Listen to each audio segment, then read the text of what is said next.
What is going on, guys? Welcome to his channel. My name is Dharma, and in this video I'm going to show you how to make a strawberry mojito. To make a strawberry mojito, all you need to prepare is a rum, lime juice, simple syrup, crushed ice, mint leaf, fresh strawberry, and soda water. Prepare your glass and add some mint leaves and some cut strawberries. Then pound it 2 or 3 times. Add a half ounce of lime juice, a half ounce of simple syrup, crushed ice, 2 ounces of rum, and then top with soda water. The last, add some garnishes.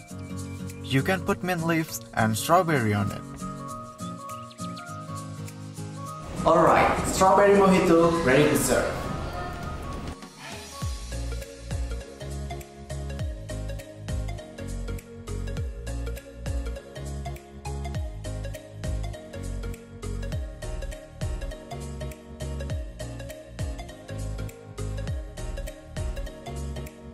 Alright guys, thanks for watching this video. I hope you enjoyed this video, and I will give you the recipe in the end of this video.